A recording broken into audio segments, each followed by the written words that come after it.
moneybox. Be financially disciplined. Hello everyone, എല്ലാ പ്രിയപ്പെട്ട സബ്സ്ക്രൈബേഴ്സിനും വ്യൂവേഴ്സിനും ഹൃദ്യമായ ഒരു പുതുവത്സരം ആദ്യം തന്നെ ആശംസിക്കുന്നു. ഈ വീഡിയോയുടെ തംബ്നെയിൽ കണ്ടിട്ട് ഭയന്നു പോയോ? അല്ലെങ്കിൽ ഇത് വെറുതെ പറയുന്നതാണ് എന്ന് വിചാരിക്കുന്നുവോ? അല്ല, bank FD rates will fall for sure. And why? എന്തുകൊണ്ട്? നമുക്ക് നോക്കാം. എല്ലാവർക്കും ഇന്നത്തെ സെഗ്മെന്റിലേക്ക് സ്വാഗതം.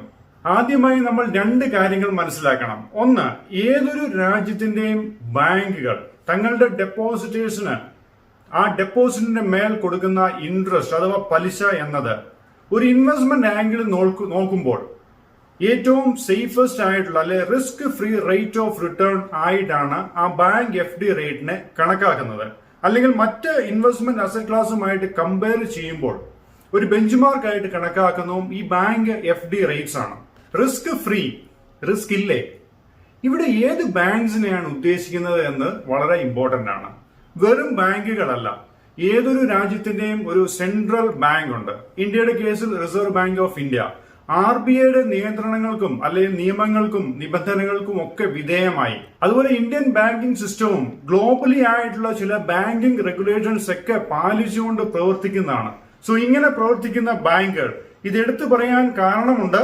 ഇതിൽ ഏതെങ്കിലും കോഓപ്പറേറ്റീവ് സെക്ടറിലുള്ള ബാങ്കുകൾ ഒന്നും തന്നെ ഉൾപ്പെടില്ല. അതുപോലെ തന്നെ ചില പ്രൈവറ്റ് ബാങ്ക്സ് അല്ലെങ്കിൽ ഫിനാൻസ് കമ്പനീസ് ഇതൊന്നും തന്നെ ഉൾപ്പെടില്ല. കഴിഞ്ഞ വർഷം തന്നെ 2020 തന്നെ വളരെ വലിയൊരു കോഓപ്പറേറ്റീവ് സെക്ടറിൽ നടന്ന സ്കാം നിങ്ങളൊക്കെ അറിഞ്ഞിട്ടുണ്ടായിരിക്കും, വായിച്ചിട്ടുണ്ടായിരിക്കും. Punjab and Maharashtra cooperative bank PMC ബാങ്കിൽ നടന്നിട്ടുള്ള സ്കാമുകൾ, ടോട്ടലി ഇറഗുലേറ്റഡ് ആയിട്ടുള്ള ഫേക്ക് അക്കൗണ്ട്സ് ഒക്കെ തുടങ്ങിയ പൊളിറ്റിക്കലി ഇൻവോൾവ് ആയിട്ടുള്ള ഒരു വലിയ സ്കാം ആയിരുന്നു PMC ബാങ്കിന്റേത്. സോ അതുപോലെ തന്നെ കേരളത്തിലുള്ള കോഓപ്പറേറ്റീവ് ബാങ്ക്സിനെ ഒന്നും ഈ ഗണത്തിൽ പെടുന്നില്ല. എന്നാൽ കോഓപ്പറേറ്റീവ് ബാങ്ക്സ് എല്ലാം തന്നെ RBIയുടെ പരിധിക്കുള്ളിൽ ഉടൻ തന്നെ വരുന്നതാണ്. അതിന്റെ ഫൈനൽ പ്രോസസ്സിലാണ് അല്ലെങ്കിൽ ഫൈനൽ സ്റ്റേജിലാണ് ഇപ്പോഴും. അതുപോലെ തന്നെ മറ്റ് ചില പ്രൈവറ്റ് ഫൈനാൻസ് കമ്പനികൾ തരുന്ന 12%, 13% റിട്ടേൺ തരുന്ന ഈ പറഞ്ഞ കമ്പനീസ് അല്ലെ ബാങ്ക്സുകൾ ഒന്നും, ഫിനാൻസ് കമ്പനീസ് ഒന്നും തന്നെ ഇതിനകത്ത് ഉൾപ്പെടുന്നതും അല്ല. സോ RBIയുടെ നിയന്ത്രണങ്ങൾക്കൊക്കെ വിധേയമായി പ്രവർത്തിക്കുന്ന ഏത് ബാങ്കും അല്ലെങ്കിൽ ഏത് സെൻട്രൽ ബാങ്കിന്റെ കീഴിൽ ഏത് രാജ്യത്ത് പ്രവർത്തിക്കുന്ന ഏത് ബാങ്കും തരുന്ന ബാങ്ക് FD റേറ്റ്സ് ആണ് ആ രാജ്യത്തെ ഏറ്റവും സേഫസ്റ്റ് ആയിട്ടുള്ള അല്ലെങ്കിൽ risk free rate of return ആയിട്ട് കണക്കാക്കപ്പെടുന്നത്. ഇത് ഒന്ന്. രണ്ട്, എന്താണ് ബാങ്കിങ് ബിസിനസ്? അല്ലെങ്കിൽ ബാങ്കുകൾ ഡെപ്പോസിറ്റേഴ്സിന്റെ കയ്യിൽ നിന്ന് വാങ്ങിക്കുന്ന ഈ പണം, അതിന് മേലുള്ള ഇൻട്രസ്റ്റ് ഈ ബാങ്ക് എങ്ങനെയാണ് കൊടുക്കുന്നത്? ഇന്ത്യയുടെ കറണ്ട് ഫിക്സഡ് ഡിപ്പോസിറ്റ് റേറ്റ്സ് എന്നാൽ ഏതാണ്ട് 5%. ഇത് ഏതാണ്ട് 6.5% വരെ കഴിഞ്ഞ 2020 മാർച്ച് വരെ ഉണ്ടായിരുന്നു. ഏപ്രിലിൽ പെട്ടെന്നാണ് വളരെ ഹെവി ആയിട്ടൊരു ഇൻട്രസ്റ്റ് റേറ്റ് സ്ലാഷിംഗ് ഉണ്ടായത്. RBIയുടെ പെർമിഷനോട് കൂടി ഏതാണ്ട് 5% താന്നു. അതിന് വ്യക്തമായിട്ടുള്ള ചില കാരണങ്ങളുമുണ്ട്. ഇവിടെയാണ് ഒരു ബാങ്കിന്റെ കോർ ബിസിനസ് എന്താണ്, അല്ലെ ബാങ്കുകൾ എന്താണ് ഫോക്കസ് ചെയ്യുന്നത്, അവരുടെ മേജർ റവന്യൂ എന്താണ് എന്ന് നമ്മൾ മനസ്സിലാക്കേണ്ടത്. ബാങ്കിന്റെ മേജർ റവന്യൂ എന്നാൽ NII അഥവാ നെറ്റ് ഇൻട്രസ്റ്റ് ഇൻകം. അതാണ് ഏതൊരു ബാങ്കിന്റെയും കോർ ബിസിനസ്. എന്താണ് NII അഥവാ നെറ്റ് ഇൻട്രസ്റ്റ് ഇൻകം? നമ്മളെ പോലുള്ള കസ്റ്റമേഴ്സ് നമ്മളുടെ ഹാർഡ് ഏൺ മണി അല്ലെങ്കിൽ നമ്മൾ ഡെപ്പോസിറ്റേഴ്സിന്റെ കയ്യിൽ നിന്ന് ബാങ്കുകൾ ഡെപ്പോസിറ്റുകൾ സ്വീകരിക്കുകയും അതിന് നമുക്കൊരു റിട്ടേൺ അഥവാ ഇൻട്രസ്റ്റ് പലിശ ബാങ്കുകൾ നമുക്ക് തരികയും ചെയ്യുന്നു. ഇപ്പോൾ 5% ബാങ്ക് FD റേറ്റ്സ്. എങ്ങനെയാണ് ബാങ്കുകൾ ഈ 5% പലിശ ഡെപ്പോസിറ്റേഴ്സിന്റെ മണിയുടെ മേൾ നമുക്കൊക്കെ തരുന്നത്? ബാങ്കുകൾ അത് ലെൻഡ് ചെയ്യുന്നു അഥവാ വായ്പയായിട്ട് കൊടുക്കുന്നു, ലോൺ ആയിട്ട് കൊടുക്കുന്നു. ആർക്ക്? ഇൻഡിവിജ്വൽസിനും അതുപോലെ തന്നെ കോർപ്പറേറ്റ്സിനും. ഹോം ലോൺ അല്ലെങ്കിൽ vehicle loan, personal loan, credit card loan, അതുപോലെ തന്നെ commercial loans, business loans, small and medium enterprises SME loans എന്നൊക്കെ നിങ്ങളൊക്കെ കേട്ടിട്ടുണ്ടായിരിക്കും. അല്ലെങ്കിൽ ലാർജ് കോർപ്പറേറ്റ്സിന്റെ ബിഗ് ടിക്കറ്റ് ലോൺസ്, ഇതൊക്കെയാണ് ബാങ്കുകൾ കൊടുക്കുന്നത്. അതിൽ നിന്നും ഈ പറഞ്ഞ ബാങ്കിൽ നിന്ന് ബോറോ ചെയ്യുന്ന ബോറോവേഴ്സിന്റെ കയ്യിൽ നിന്നും അവർ തിരിച്ച് ഇൻട്രസ്റ്റ് വാങ്ങിക്കുകയും ചെയ്യുന്നു. അത് എത്ര ഇൻട്രസ്റ്റ് ആയിരിക്കും? നിങ്ങൾക്കറിയാം, ഏതാണ്ട് ഹോം ലോൺ എന്ന് പറയുന്നത് ഇപ്പോൾ ഏതാണ്ട് മേ ബി ഒരു 9% ഉണ്ടാവും. അല്ലെങ്കിൽ വെഹിക്കിൾ ലോൺ എന്ന് പറയുന്നത് 11% ഉണ്ടാവും. അല്ലെങ്കിൽ പേഴ്സണൽ ലോൺ ഹൈ റിസ്ക് ആണ്. സാലറി സർട്ടിഫിക്കറ്റിന്റെ ഒക്കെ ബേസിലായിരിക്കും അല്ലെങ്കിൽ ബാക്കപ്പിലായിരിക്കും ലോൺസ് ഇഷ്യൂ ചെയ്യുന്നത്. സോ അതിന് ഇൻട്രസ്റ്റ് കൂടുതലായിരിക്കും. അല്ലെങ്കിൽ ബിസിനസ് ലോൺ ചിലപ്പോൾ മേ ബി 8%, 9%, 10% ഒക്കെ ആയിരിക്കും. വിവിധ റേറ്റിലുള്ള ലോണുകൾ അവർ കൊടുക്കുകയും ആവശ്യക്കാർക്ക് കൊടുക്കുകയും ഇൻട്രസ്റ്റ് ഇങ്ങോട്ട് വാങ്ങിക്കുകയും ചെയ്യുന്നു. സോ ഇത് തമ്മിലുള്ള ആ റവന്യൂവിന്റെ ഡിഫറൻസ്, അതാണ് നെറ്റ് ഇൻട്രസ്റ്റ് ഇൻകം എന്ന് പറയുന്നത്. ഇത് വളരെ ഇമ്പോർട്ടന്റ് ആയിട്ടുള്ള ഒരു ഫാക്ടറാണ്. നമ്മൾ ഡയറക്റ്റ് ആയിട്ടും ബാങ്കിങ് സ്റ്റോക്സിലൊക്കെ ഇൻവെസ്റ്റ് ചെയ്യുമ്പോൾ അതിന് വേണ്ടിയിട്ടുള്ള അനാലിസിസ് ഒക്കെ നടത്തുമ്പോഴത്തേന് മനസ്സിലാക്കേണ്ടതായിട്ടുള്ള മേജർ ആയിട്ടുള്ള ഒരു ഫാക്ടറാണ് നെറ്റ് ഇൻട്രസ്റ്റ് ഇൻകം. അതുപോലെ തന്നെ നെറ്റ് ഇൻട്രസ്റ്റ് മാർജിൻ, NIM. ഇന്ത്യയിലെ ഏറ്റവും നല്ല നെറ്റ് ഇൻട്രസ്റ്റ് മാർജിൻ ഉള്ളത് എനിക്ക് തോന്നുന്നത് HDFC ബാങ്ക് ആണെന്ന്. ബാങ്കുകളിലേക്ക് ആനുവൽ റിപ്പോർട്ട് പരിശോധിച്ചു കഴിഞ്ഞാൽ നിങ്ങൾക്കും ഇതിന്റെ ഡേറ്റാസ് എല്ലാം ലഭ്യമാവുന്നത്. ഏതാണ്ട് 4.3% ആണ് കഴിഞ്ഞ വർഷത്തെ നെറ്റ് ഇൻട്രസ്റ്റ് മാർജിൻ HDFC ബാങ്കിന്റെ. കമ്പയർഡ് ടു ICICI ബാങ്ക് ഏതാണ്ട് 3.73% ആണ്. SBI തുടങ്ങിയ പബ്ലിക് സെക്ടർ ബാങ്കുകളിലേക്ക് NIM എന്ന് പറയുന്നത് അതിലൊക്കെ വളരെ വളരെ താഴ്ന്നതാണ്. അതിന് കാരണവും നിങ്ങൾക്ക് അറിയാമല്ലോ, പബ്ലിക് സെക്ടർ ബാങ്കാണ്, പൊതുമേഖലാ സ്ഥാപനങ്ങളാണ്. ആരാണ്ടര പണം അല്ലെ. സോ ഇവിടെ നമ്മൾ ഇതുവരെ രണ്ട് കാര്യങ്ങൾ മനസ്സിലാക്കി. ബാങ്ക് തരുന്ന FD റേറ്റ്സ് എന്ന് പറയുന്നത് ഏതൊരു രാജ്യത്തെയും ഏറ്റവും risk free rate of return എന്ന് കണക്കാക്കപ്പെടുന്നു, അല്ലെ ഒരു ബെഞ്ച് മാർക്ക് ആയിട്ട് അതിനെ എടുക്കുന്നു. രണ്ട്, ബാങ്കിങ് ബിസിനസ് എന്താണ് എന്ന് നമ്മൾ മനസ്സിലാക്കി. ഇവിടെയാണ് കഴിഞ്ഞ ഏപ്രിലില് ബാങ്ക് FD റേറ്റ്സ് ഒക്കെ ഒരു ഹെവി സ്ലാഷ് 6.25% നിന്നും 5% കുറഞ്ഞതിന്റെ കാരണം ബാങ്കുകളിലേക്ക് ക്രെഡിറ്റ് ഗ്രോത്ത് ടോട്ടലി അങ്ങ് സ്റ്റാൻഡ് സ്റ്റിൽ ആയിപ്പോയി. അതിന് കാരണം കോവിഡിന്റെ ബാക്ക്ഡ്രോപ്പിൽ ലോകം മുഴുവൻ, ഇന്ത്യയിലും ഒരു ഫുൾ ലോക്ക്ഡൌൺ ഒക്കെ വന്ന സമയത്ത് ബാങ്കുകൾ പ്രവർത്തിക്കുന്നില്ലായിരുന്നു, ബിസിനസ് ഹൗസുകൾ പ്രവർത്തിക്കുന്നില്ലായിരുന്നു, ഇൻഡിവിജ്വൽസിന് പോലും പുറത്തേക്ക് ഇറങ്ങാൻ പറ്റാത്ത ഒരു ടോട്ടൽ ലോക്ക്ഡൌൺ വന്നപ്പോഴാണ് ബാങ്കുകൾക്ക് ഇതൊരു വലിയ ബാധ്യതയായി. ലെൻഡ് ചെയ്യാൻ പറ്റുന്നില്ല. എന്നാൽ FD റേറ്റ്സ് അതൊരു കോൺട്രാക്ട് ആണ്. അത് 6%, 6.25% കൊടുക്കാമെന്ന് ഏറ്റത് അത് കൊടുത്തേ പറ്റുള്ളൂ. സോ അതുകൊണ്ട് തന്നെ ബാങ്കിന്റെ ബുക്കിൽ ഡെപ്പോസിറ്റേഴ്സിന്റെ മണി എന്ന് പറയുന്നത് എപ്പോഴും ഒരു ലയബിലിറ്റിയാണ്, ബാധ്യതയാണ്, തിരിച്ചു കൊടുക്കേണ്ടതാണ് പലിശ സഹിതം. സോ ക്രെഡിറ്റ് ഗ്രോത്ത് ഇല്ല എങ്കിൽ ബാങ്കുകൾ വളരെ വലിയ പ്രശ്നത്തിലേക്ക്, അത് ലോസിലേക്ക് വരും. അതുകൊണ്ടാണ് RBI ഇടപെടുകയും ഈ പറഞ്ഞ ഇൻട്രസ്റ്റ് റേറ്റ് പെട്ടെന്നൊരു ഇടിവ് ഉണ്ടാവുകയും ചെയ്തത്. ഒരുപക്ഷെ ഇന്ത്യയുടെ ചരിത്രത്തിൽ തന്നെ ഇത്രയും ഒറ്റയടിക്കുള്ള ഒരു ഇൻട്രസ്റ്റ് റേറ്റ് കട്ടിങ് ആദ്യമായിട്ടായിരിക്കും ഉണ്ടായത് തന്നെ. ഇനി നമുക്ക് പോയിന്റിലേക്ക് കിടക്കാം. ബാങ്ക് FD റേറ്റ്സ് തീർച്ചയായിട്ടും വരും വർഷങ്ങളിൽ വലിയ തോതിൽ കുറയും. എന്തുകൊണ്ട്? നമ്മൾ കണ്ടു ബാങ്കുകൾ ആർക്കൊക്കെയാണ് പണം ലെൻഡ് ചെയ്യുന്നത്, അല്ലെങ്കിൽ വായ്പയായിട്ട് കൊടുക്കുന്നത്. അതിൽ ബിസിനസ് ഹൗസസിനും ലോൺ അല്ലെങ്കിൽ ലെൻഡ് ചെയ്യാറുണ്ട് അല്ലെ. SME loan, small and medium enterprises, അല്ലെങ്കിൽ ചെറുകിട സംരംഭകർ മുതൽ വലിയ ബിഗ് ടിക്കറ്റ് കോർപ്പറേറ്റ്സിനൊക്കെ വലിയ ബിഗ് ടിക്കറ്റ് ലോൺസും ബാങ്കുകൾ കൊടുക്കുവാറുണ്ട്. സോ ഈ ബിസിനസ് ഹൗസസ് ചെറുതോ വലുതോ ആയിക്കോട്ടെ, എന്തിനാണ് ഇവര് ലോൺ എടുക്കുന്നത്? അവരുടെയൊക്കെ ബിസിനസിന്റെ എക്സ്പാൻഷന് വേണ്ടിയിട്ടാണ്. അല്ലെങ്കിൽ ഇന്നോവേറ്റീവ് ആയിട്ടുള്ള ഒരു പ്രോഡക്റ്റ് കയ്യിലുള്ള ഒരു യുവ സംരംഭകൻ ആ പ്രോഡക്റ്റ് മാർക്കറ്റിൽ സെല്ല് ചെയ്യാനായിട്ടും മാർക്കറ്റ് ക്യാപ്ചർ ചെയ്യാനായിട്ടും ഒക്കെ ഒരു ശ്രമം നടത്തുകയാണ് അല്ലെ. സോ ഈ ലോൺ എന്നാൽ ഒരു ചെറുകിട സംരംഭകന്റെ അല്ലെങ്കിൽ ഒരു വൻകിട കോർപ്പറേറ്റിന്റെ കോസ്റ്റ് ഓഫ് ക്യാപിറ്റൽ ആണ് എന്ന് മനസ്സിലാക്കുക.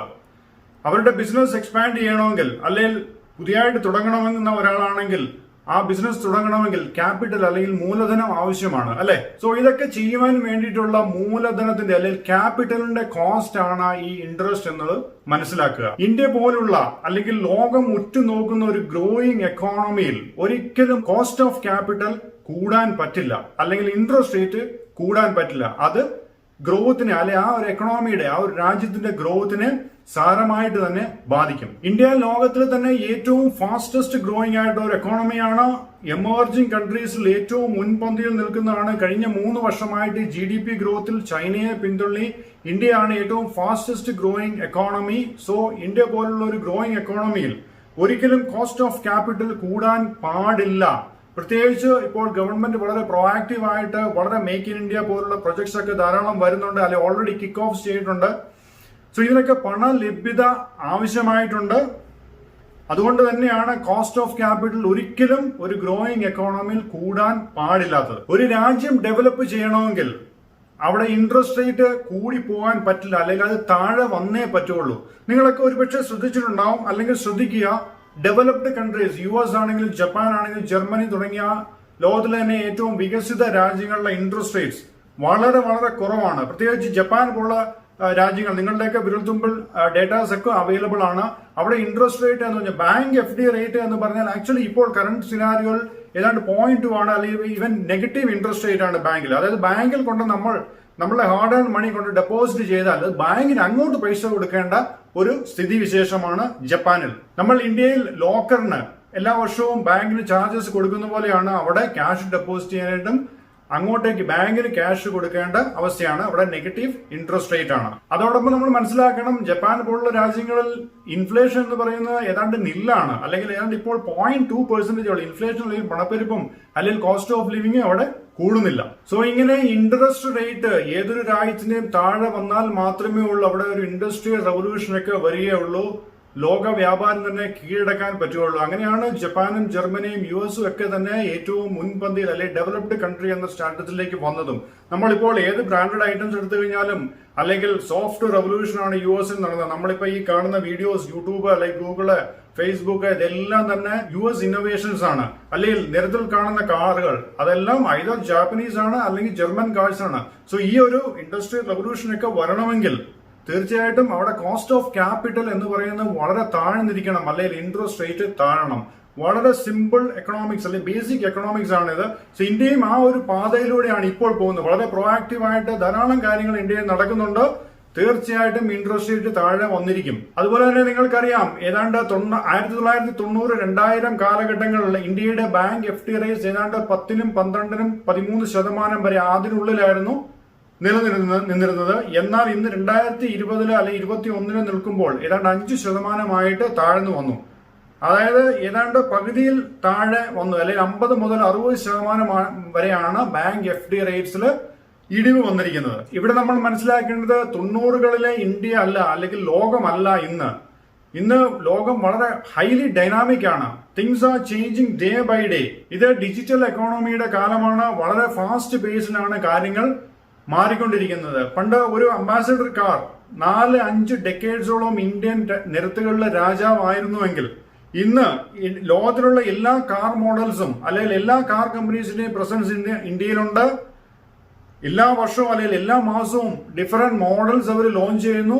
അതുപോലെ തന്നെ ആ മോഡൽസിന്റെ ഒക്കെ ഡിഫറെന്റ് വേർഷൻസും ലോഞ്ച് ചെയ്യുന്നു. സോ ഒന്നും ശാശ്വതമായിട്ട് നിൽക്കുന്നില്ല. വളരെ ഹൈലി ഡൈനാമിക് ആണ്, അല്ലെങ്കിൽ വളരെ ഫാസ്റ്റ് പേസിലാണ് ലോകം മാറിക്കൊണ്ടിരിക്കുന്നത്, മുന്നോട്ട് പോകുന്നത്. സോ അതാണ് മാറ്റം, മാറിയേ പറ്റൂ. എന്നാൽ ഇത് മാത്രമല്ല, ചില മാക്രോ എക്കണോമിക് ഫാക്ടേഴ്സും ഇൻട്രസ്റ്റ് റേറ്റിന്റെ കയറ്റ ഇറക്കങ്ങൾക്ക് സ്വാധീനം ചെലുത്താറുണ്ട്. അതിൽ പ്രധാനപ്പെട്ടത് ഇൻഫ്ലേഷൻ തന്നെയാണ്, പണപ്പെരുപ്പം. ഇപ്പോൾ നമ്മൾ നോക്കുകയാണെങ്കിൽ ഇപ്പോൾ കറണ്ട് സിനാരിയോയിൽ ഇന്ത്യയുടെ ഇൻഫ്ലേഷൻ എന്ന് പറയുന്നത് 5% താഴെയാണ്. ഒരു രാജ്യത്തിന്റെ ഇൻഫ്ലേഷൻ സാധാരണ പറയുമ്പോൾ ഒരു 10-year ആവറേജ് ആണ് പറയുന്നത്. ഇന്ത്യയുടെ 10-year ആവറേജ് എന്ന് പറയുന്നത് 6% ആണ്. എന്നാൽ കഴിഞ്ഞ ഒരു 5-6 വർഷത്തെ ഇയർലി ഇൻഫ്ലേഷൻ റേറ്റ് നോക്കിക്കഴിഞ്ഞാൽ 6%-ലേക്ക് വളരെ താഴെയാണ്. അതായത് ഇന്ത്യയുടെ കോസ്റ്റ് ഓഫ് ലിവിംഗ് ഏതാണ്ട് ഒരു കൺസോളിഡേഷൻ സ്റ്റേജിലാണ് എന്ന് തീർച്ചയായിട്ടും നമുക്ക് മനസ്സിലാക്കുവാനായിട്ട് സാധിക്കും. 2017 ഇന്ത്യയുടെ ഇൻഫ്ലേഷൻ ഏതാണ്ട് 2.5% വരെ താഴെ വരികയും ചെയ്തു. മാത്രമല്ല, ഇനി അങ്ങോട്ട് മുന്നോട്ട് പോകുമ്പോൾ തീർച്ചയായിട്ടും ഇൻഫ്ലേഷൻ കൂടാനായിട്ടുള്ള സാധ്യത തീരെ ഇല്ല എന്നുള്ളതാണ് വസ്തുത. ഗവൺമെന്റിന്റെ പല പ്രോആക്റ്റീവ് ആയിട്ടുള്ള മെഷേഴ്സുമാണ് അതിന് കാരണം എന്നുള്ളതാണ് വാസ്തവം. അതുകൊണ്ട് തന്നെ അടുത്ത 10 വർഷത്തിനുള്ളിൽ ഇന്ത്യയുടെ ബാങ്ക് FD റേറ്റ്സ് 3% എന്ന നിലയിലേക്ക് തീർച്ചയായിട്ടും താഴെ വരും എന്നുള്ള കാര്യത്തിൽ യാതൊരു സംശയവുമില്ല. ഇപ്പോൾ തന്നെ ഇന്ത്യയുടെ FD റേറ്റ്സ് 5%-ലേക്ക് താഴെ വന്നപ്പോൾ ഹ്യൂജ് ഇൻഫ്ലോ ആണ് ക്യാപിറ്റൽ മാർക്കറ്റിലേക്ക്, നോർമൽ ഹൗസ് ഹോൾഡിന്റെ ആ ഒരു ഇൻവെസ്റ്റ്മെന്റ് ക്യാപിറ്റൽ മാർക്കറ്റിലേക്ക് ഒഴുകി വരുന്നത്, എസ്പെഷ്യലി ത്രൂ മ്യൂച്വൽ ഫണ്ട്സ്. ഇപ്പോൾ തന്നെ ഇന്ത്യയുടെ മ്യൂച്വൽ ഫണ്ട്സിന്റെ ഒക്കെ ടോട്ടൽ അസറ്റ്സ് അണ്ടർ മാനേജ്മെന്റ് എന്ന് പറയുന്നത് കഴിഞ്ഞ 2020 തന്നെ ഏതാണ്ട് 8 ലക്ഷം കോടിയാണ് AUM ഇൻക്രീസ് ചെയ്തു. ഒരു വർഷം കൊണ്ട് തന്നെ ഹ്യൂജ് ഇൻക്രീസ് ആണ് ഉണ്ടായിരിക്കുന്നത്. അത് 30 ലക്ഷം കോടിക്ക് മേളിൽ ഇപ്പോൾ ആവുകയും ചെയ്തു. അതുപോലെ തന്നെ ഈ കഴിഞ്ഞ 2020 നിങ്ങളൊക്കെ നോട്ട് ചെയ്തിട്ടുണ്ടാവും, കേരളത്തിലെ NRI ബാങ്ക് ഡെപ്പോസിറ്റ്സ് ചരിത്രത്തിൽ ആദ്യമായിട്ട് 1 ലക്ഷം കോടി കടന്നു. അതായത് NRIസിന്റെ ഒക്കെ ഈ NRI അല്ലെങ്കിൽ NRO അക്കൗണ്ടിലുള്ള ഡെപ്പോസിറ്റ്സ്, ടോട്ടൽ ഡെപ്പോസിറ്റ്സ് കേരള ബാങ്ക്സിന് മാത്രം ഏതാണ്ട് 1 ലക്ഷം കോടി ക്രോസ് ചെയ്തതും ഈ 2020 വർഷത്തിലാണ്. നമ്മുടെ നാട്ടിലുള്ള ധാരാളം NRIs 5-10 കോടി രൂപ ബാങ്കിൽ തന്നെ FD ആയിട്ട് ഡെപ്പോസിറ്റ് ചെയ്തിട്ട് വളരെ ലാവിഷ് ആയിട്ടുള്ള ലൈഫ് സ്റ്റൈൽ മെയിൻറ്റെയിൻ ചെയ്യുന്നതായിട്ട് നമുക്ക് ധാരാളം എക്സാമ്പിൾസ് ഉണ്ട്, അല്ലെങ്കിൽ ധാരാളം നമ്മൾ കാണാറുണ്ട്. ഈ 6-7% കിട്ടിക്കൊണ്ടിരുന്നപ്പോൾ ഒരു 5 കോടി ഡെപ്പോസിറ്റ് ഇട്ട് കഴിഞ്ഞാൽ പോലും റിസ്ക് ഫ്രീ ആയിട്ട്, അല്ലെങ്കിൽ ഓൾമോസ്റ്റ് ഫ്രീ എന്ന് തന്നെ പറയാം, ഏതാണ്ട് 30 ലക്ഷം 35 ലക്ഷം രൂപയാണ് ഒരു വർഷം അവർക്ക് ഇൻട്രസ്റ്റ് ആയിട്ട് കിട്ടിക്കൊണ്ടിരുന്നത്. അത് 30 ലക്ഷമാണെങ്കിൽ ഏതാണ്ട് ഒരു മാസം 2.5 ലക്ഷം രൂപ അവർക്ക് ഈസി ക്യാഷ് അല്ലെങ്കിൽ ഒരു ഈസി മണി ആയിട്ടാണ് കിട്ടിക്കൊണ്ടിരുന്നത്. അത്ര ഒന്നും ചെലവില്ല. ഇവിടുത്തെ കോസ്റ്റ് ഓഫ് ലിവിംഗ് മുമ്പേ പറഞ്ഞ പോലെ തന്നെ ഒരു കൺസോളിഡേഷൻ സ്റ്റേജിലാണ്. അതുകൊണ്ട് തന്നെ ലാവിഷായിട്ടുള്ള ലൈഫ് സ്റ്റൈൽ. എന്നാൽ ഇൻഫ്ലേഷൻ താഴ്ന്നു വന്നപ്പോൾ കോസ്റ്റ് ഓഫ് ലിവിംഗ് ഒക്കെ കുറഞ്ഞു, ലിവിംഗ് എക്സ്പെൻസസ് ഒക്കെ കൺസോളിഡേറ്റ് ചെയ്യുന്നതാണ് കണ്ടത്. ഇനി ഈ 3% ഇൻട്രസ്റ്റ് റേറ്റ് വന്നാൽ തീർച്ചയായിട്ടും ഈ ഒരു ലൈഫ് സ്റ്റൈൽ ഒന്നും മെയിൻറ്റെയിൻ ചെയ്യാൻ പറ്റില്ല എന്നുള്ളൊരു തിരിച്ചറിവിൽ കുറച്ചും കൂടെ നല്ല സേഫ് ആയിട്ടും ബെറ്റർ റിട്ടേൺ തരുന്ന അസറ്റ് ക്ലാസ്സിലേക്ക്, എസ്പെഷ്യലി മ്യൂച്വൽ ഫണ്ട്സിലേക്കൊക്കെ ധാരാളം പണം ഡൈവേർട്ട് ചെയ്യാൻ തുടങ്ങി എന്നുള്ളതാണ് ഇപ്പോൾ നമ്മൾ കാണുന്നത്. സോ ഇൻ ഷോർട്ട്, വളരെ സിമ്പിൾ എക്കണോമിക്സ് അല്ലെ ബേസിക് എക്കണോമിക്സ് ആണ്, സിമ്പിൾ ലോജിക് ആണ്. ഒരു ഗ്രോയിങ് എക്കോണമിയിൽ കോസ്റ്റ് ഓഫ് ക്യാപിറ്റൽ അഥവാ ഇൻട്രസ്റ്റ് റേറ്റ് എന്ന് പറയുന്നത് ഒരിക്കലും ഹയർ റേറ്റിലേക്ക് പോകാൻ പാടില്ല. അത് ആ രാജ്യത്തിന്റെ എക്കോണമി അല്ലെങ്കിൽ ഗ്രോത്തിനെ ഒക്കെ ബാധിക്കുന്നതാണ്. നിങ്ങൾ ഓരോരുത്തരും തീർച്ചയായിട്ടും ബാങ്ക് FD എന്ന ഒരു കൺവെൻഷണൽ അസറ്റ് ക്ലാസ്സിൽ നിന്നും മാറി ചിന്തിക്കണം. ഗോയിങ് ഫോർവേഡ് FD റേറ്റ്സ് എന്ന് പറയുന്നത് തീർത്തും സ്വീകാര്യമല്ലാത്ത ഒരു അസറ്റ് ക്ലാസ് ആയി മാറും എന്നുള്ള കാര്യത്തിൽ യാതൊരു സംശയവുമില്ല. ഇന്നത്തെ സെഗ്മെന്റ് എല്ലാവർക്കും ഇൻഫോർമേറ്റീവ് ആയി എന്ന് കരുതുന്നു. അടുത്ത സെഗ്മെന്റിൽ വീണ്ടും കാണാം. Thank you all. Please like, share and subscribe.